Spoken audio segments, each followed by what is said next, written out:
Dexter Diriliş'in 8. bölümü, Ölüm Odası'nda, Dexter Morgan ile eski Miami Metro meslektaşı ve arkadaşı Angel Batista arasında tehlikeli bir yakınlaşma yaşanıyor. Ayrıca Leon Prater'ın Red hakkında Dexter'ın istediğinden daha fazla arka plan bilgisi keşfetmesiyle sonuçlanan bu durum, Harrison'ı çapraz ateşe atma potansiyeli taşıyor. Dexter'ın, Prater'ın öldürme kulübünün tüm üyelerini ortadan kaldırma planı, FBI'da Rapunzel olarak bilinen Eric Stonestreet'in canlandırdığı Al'ın, beklenmedik bir şekilde New York'tan ayrılmasıyla sona erer. Dexter, daha sonra bu acımasız öfkesini Harrison'ın arkadaşı Elsa'nın zalim ev sahibi Winnie'den çıkarır ve onu öldürme masasına oturtmak için Harry'nin kurallarını çiğner. Bu arada Harrison ve Elsa'nın potansiyel aşkı yürümeyince Gigi de yeni bir aşk bulur. Harrison, New York gece hayatının tadını çıkarırken Dexter, Batista'ya özel partisine baskın düzenlemeden önce Winnie'yi tehdit etmeye başlar.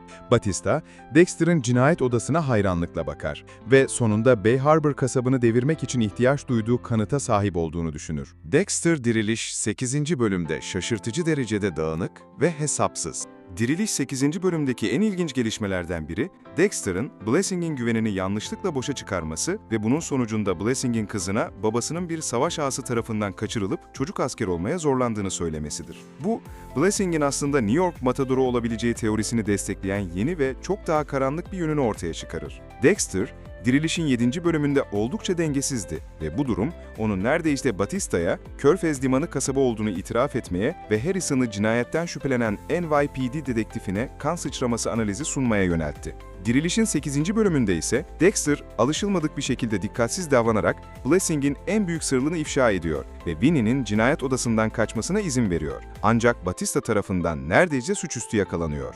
Dexter'ın, Elsa'nın dairesindeki siyah küf hakkında Winnie'nin ofisine girmek için orada olduğunu belirtmek önemlidir. Hem Winnie hem de asistanı Leanne, Dexter'ın yüzünü ve saldırgan müdahalesini görmüşlerdi. Bu şekilde Dexter, Harrison'ın çıkarı için risk alarak alışılmadık bir şekilde savunmasız hale gelmiş gibi görünüyor. Winnie'nin kaçmasına izin vermek, Diriliş 1. sezonunun sonunda onu rahatsız edebilir. En önemlisi Dexter, Charlie ve Prater'ın Harrison'ı keşfetmesine yetecek kadar uzun bir süre boyunca gardını düşürüyor. Artık Harrison'ın aslında Dexter Morgan ve hatta gerçek Bay Harbor kasaba olduğunu ortaya çıkarmaya bir adım daha yaklaşıyorlar. Bu da Dexter'ın lehine veya aleyhine işleyebilir. Prater, Dexter'ın kendisine yalan söylemesinden rahatsız olabilir. Çünkü 7. bölümde de belirtildiği gibi onun için en iyi politika dürüstlüktür. Öte yandan Prater o kadar seri katil fanatiği ki Dex bir şekilde kızıl kişiliğini koruyamazsa efsanevi Bay Harbor kasabanın huzurunda olmaktan çok mutlu olabilir. Quinn'in şaşırtıcı derecede tarafsız dönüşü, Batista davası için sorunlara yol açabilir. Batista ve Quinn'in orijinal Dexter dizisinde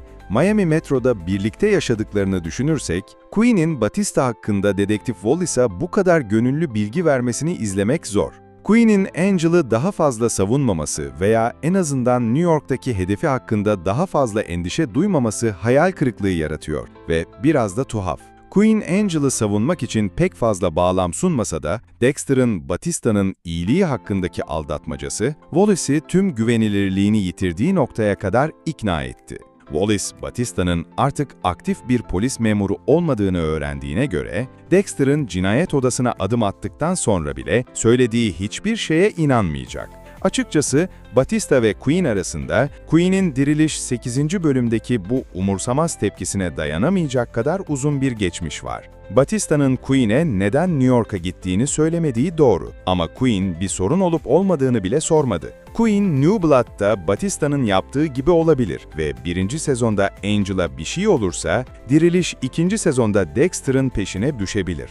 Quinn'in bu sahnesi kısa da olsa, Dexter Diriliş'te çatlakların ortaya çıkmaya başladığı nokta olabilir. Birçok final denemesinde başarısızlığıyla bilinen bir seri için, bu Dexter'ın yine bölücü bir sezon sonuna doğru talihsiz bir düşüşün başlangıcı olabilir. Bununla birlikte Prater'ın Harrison'ı yönelmesi ve Dexter'ın gerçek kimliğiyle ilgili noktaları birleştirmesi sayesinde, Dexter Diriliş 1. sezonunda hala bolca merak uyandıran şey var. Tepkisi, sezonun son 2 bölümünde her şeyi belirleyecek. Tıpkı Wallace'in Angel'ın emekli olduğunu öğrendiğinde vereceği tepki gibi.